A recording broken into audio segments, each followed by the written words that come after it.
you set a massive goal, you got to grow into it. Growth requires reinvention. Where did the shift come from? Me being a solopreneur, doing it all myself, to building a global enterprise. How did I go to 100 million from just me? It's the same intellectual property. It's just how many ways do we package it? You look at Disney. How many ways does Disney package the mouse? You've got to think bigger, go bigger, learn bigger, study bigger. How I did it from coach to $100 million leader. In this episode, I'll share my journey from the early struggles to building ActionCOACH into a global franchise, $100 million a year, with lessons you can apply today.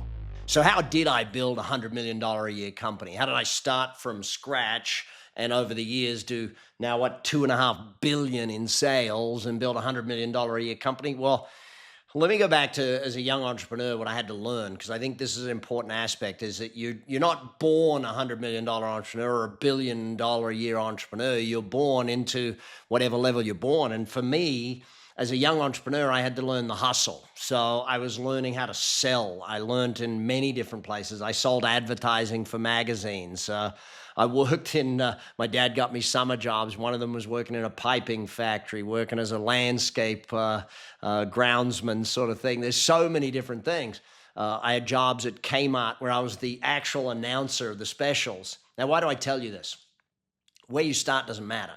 Where you end up is where you choose to be. And so for me, founding ActionCOACH as in my early 20s, I think it was either 20 or 21, 1993, August, so I had to be 21. It was amazing to think that the vision I had of creating world abundance through business re-education, I didn't know how I was going to get there. And I think that's one of the big things. When you set a massive goal, if you start to think of how am I going to get there, how am I going to get there, you're asking the wrong question. How is the enemy of most goals? What we should be asking is, what do I need to learn to get there? Who do I need to grow into to get there, sort of thing? And so my early first few clients, I remember doing a mailer, and I was always a go big or go home. So I'd done some speeches, and thanks to Robert Kiyosaki, Stan and Jane Jordan, DC Cordova, who traveled me around the world giving speeches on how I was successful as a young man.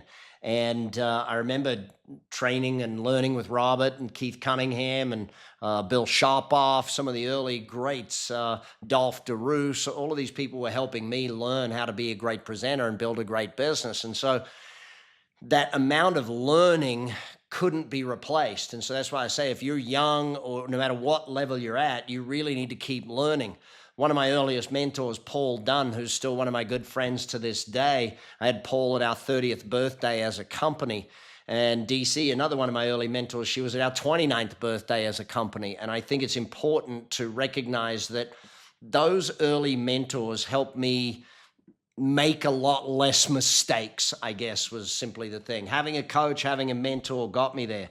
My first clients came from a mailer. I did a 10,000 piece mailer and sent it out to 10,000 business owners, asking them if they wanted help to fill in a questionnaire and send it back to me. Yes, on those days it was on a fax machine, for goodness sake. And I got about 200 faxes of people wanting help. And some of them still came in a year later, where people would fill in that 4-page questionnaire and send it in to me. And I coached them through a first session for free. And from there, some of them decided they wanted to be my clients. In fact, I remember getting my first few clients and thinking, dang, that was a lot easier than I thought it would. And why? Because I did massive marketing, appealed to a need, and hey, presto, right target audience type thing.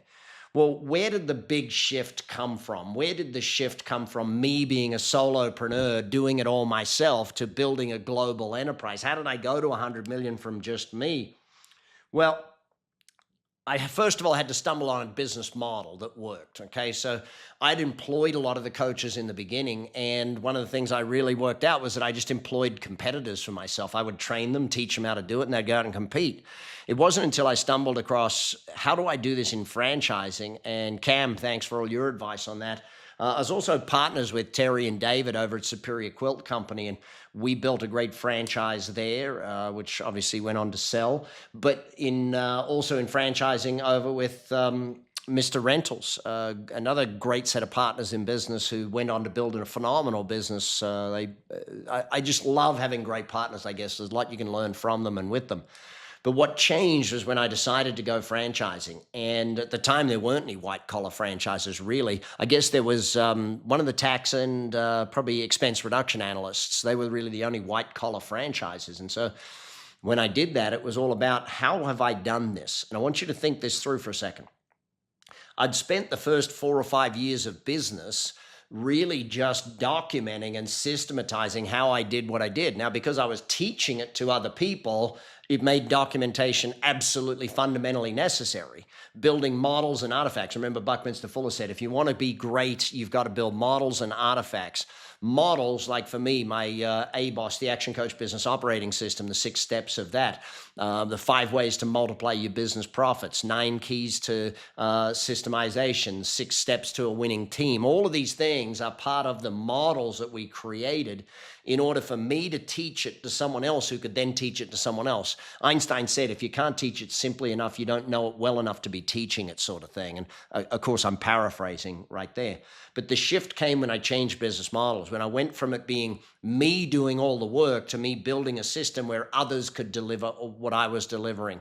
And then even further, where I could build a system where others could build a team that allowed them to build it even further, sort of thing. So I would bring in partners, and I'd say for you and for everyone listening to this podcast or watching, the ability to multiply what you do, the ability to bring in partners to do what you do, is a massive part of the success of any business. If you can bring in partners to do what you do and partners to multiply what you're doing, then you can achieve massive success out there in the world of business. And I think that's important.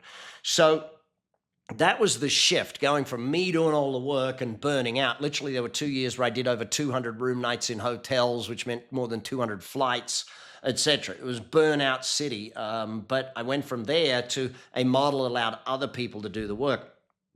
So that meant I had to leverage. And again, my definition of leverage is do the work once, get paid forever. So I had to build the intellectual property.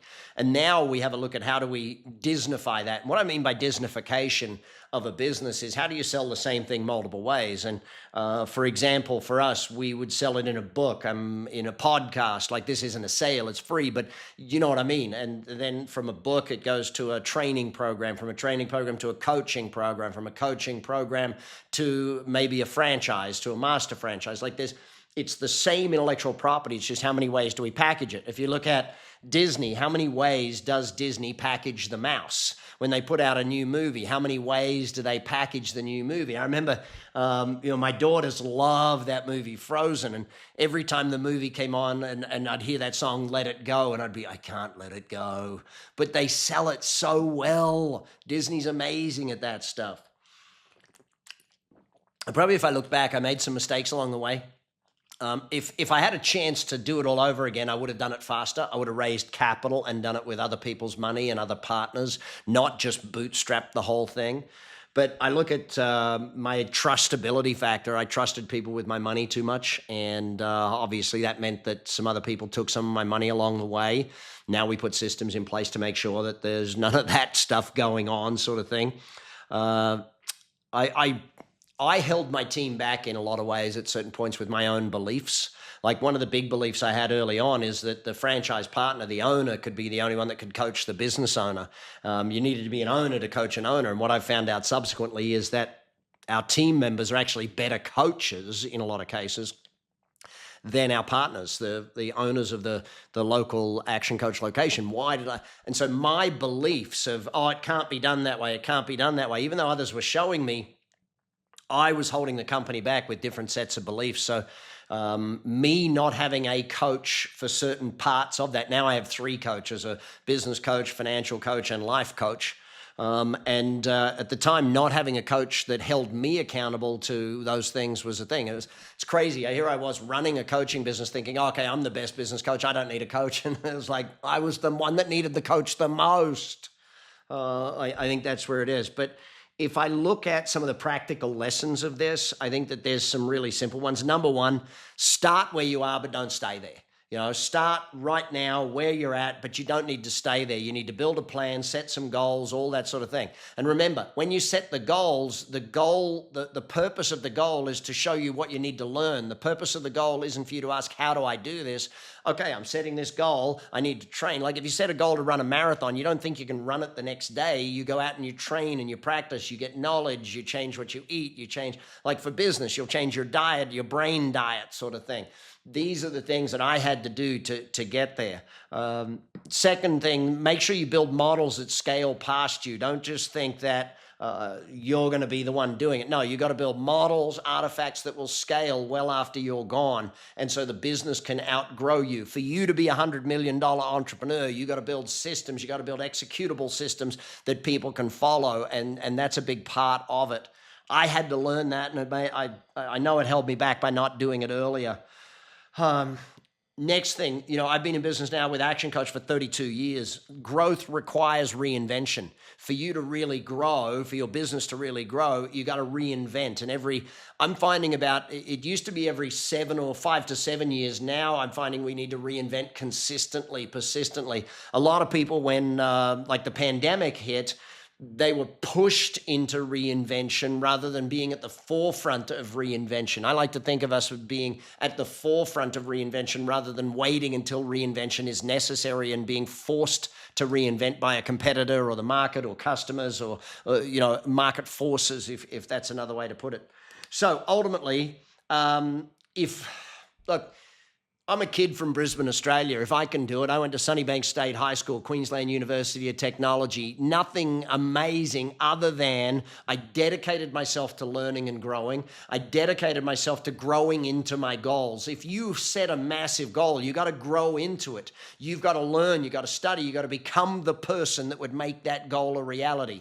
This is how you've got to do it. You've got to think bigger, go bigger, learn bigger, study bigger, keep coming back every week so that you can become a $100 million entrepreneur.